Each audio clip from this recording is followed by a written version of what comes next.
वंदे मातरम, वंदे मातरम, सुजलां सुफलां मलयज शीतलां शस्य श्यामलां मातरम वंदे मातरम।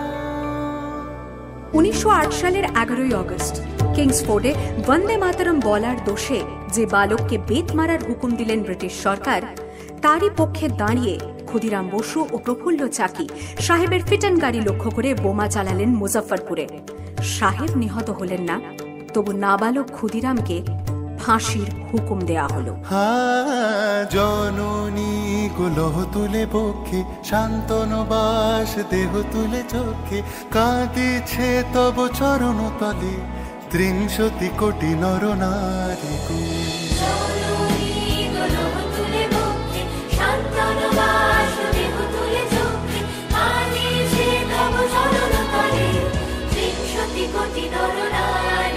যারা স্বর্গগত তারা এখনো জানে, স্বর্গের চেয়ে প্রিয় জন্মভূমি, এসো স্বদেশ ব্রতের মহাদীক্ষালু, সেই মৃত্যুঞ্জয়দের চরণ চুমি। যারা জীর্ণ জাতির বুকে জাগালো আশা, মন মলিন মুখে জোগালো ভাষা, আজি রক্ত কমলে গাথা, আজি রক্ত কমলে গাথা মানলো খালি, বিজয় লক্ষ্মী দেবতাদেরই কলে, মুক্তির মন্দির শোকানো তলে, কত প্রাণ হলো বলিদান, লেখা আছে অশ্রু জলে, লেখা আছে অশ্রু জলে।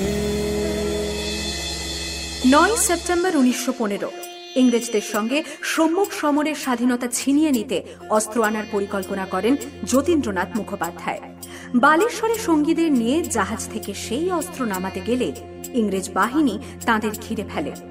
বুড়িবালমের তীরে লড়াই বাঁধে বিরাট ইংরেজ বাহিনী বনাম বাঘা যতীন ও তার 4 সতীর্থদের।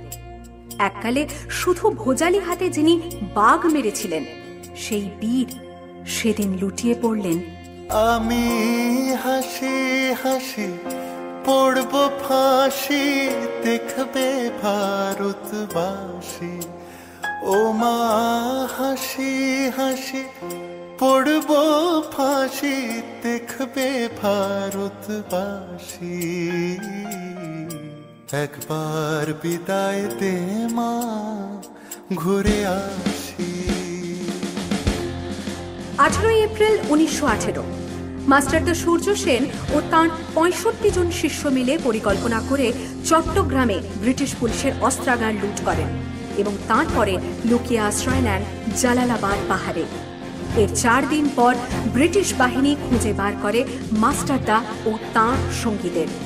সেদিনের অস্তমিত সূর্য ছিল সূর্য সেনের রক্তের আহ্বান, শোনো আহ্বান, আসে মাঠা বনু পেরিয়ে, দুস্তার বাধা প্রস্তার ফেলে বন্যার মতো বেরিয়ে, আহ্বান শোনো আহ্বান, আসে মাঠঘাট বনু পেরিয়ে, দুস্তার বাধা প্রস্তার ফেলে বন্যার মতো বেরিয়ে, যুগ সঞ্চিত শক্তি দিয়েছে সারা, হিমগিরি সমলকি সূর্যের ইশারা, যাত্রা শুরু উচ্ছল ছোটে দুর্বার বেগে তটিনী, উত্তাল তালে উত্তাল নাচে মুক্ত শত নটিনী, যাত্রা শুরু উচ্ছল ছোটে দুর্বার বেগে তটিনী, উত্তাল তালে উত্তাল নাচে মুক্ত শত নটিনী।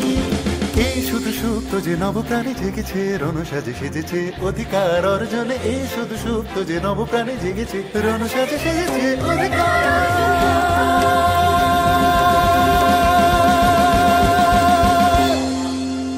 8 ডিসেম্বর 1930 বিনয় বসু, বাদল গুপ্ত, দীনেশ গুপ্ত সাহেবী পোশাকে ট্যাক্সি থেকে এসে নামলেন রাইটার্স বিল্ডিং এর সামনে।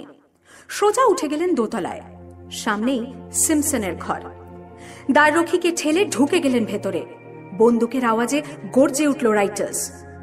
লুটিয়ে পড়লেন সিমসন। এরপর রাইটার্স বিল্ডিং এর অলিন্দ বারবার গর্জে উঠল বিপ্লবীদের গুলির শব্দে। তারপর টেগার্ট সাহেব তার বাহিনী নিয়ে ঘিরে ফেললেন বিনয়, বাদল, দীনেশকে।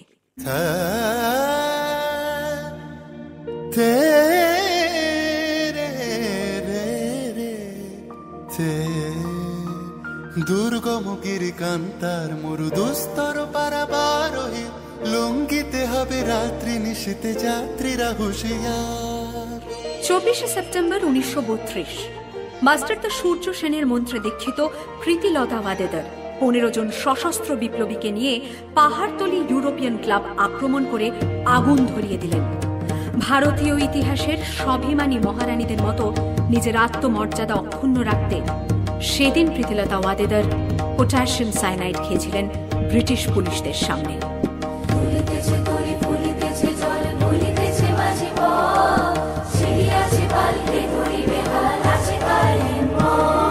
কে আছো জোয়ান হও আগোয়ান আঁকেছে ভবিষ্যৎ, এ তুফান ভারী দিতে হবে পারি নিতে হবে তরি পার।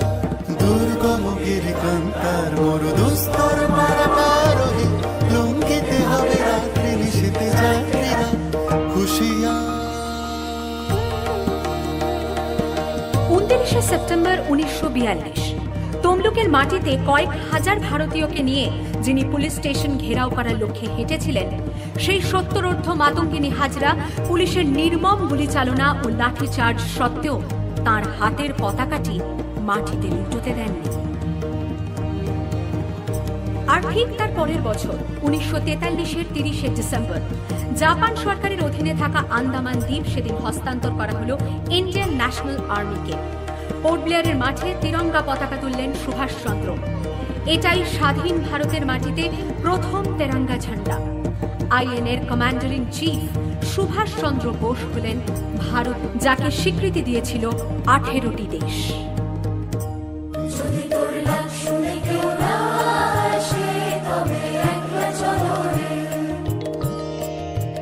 वंदे मातरम।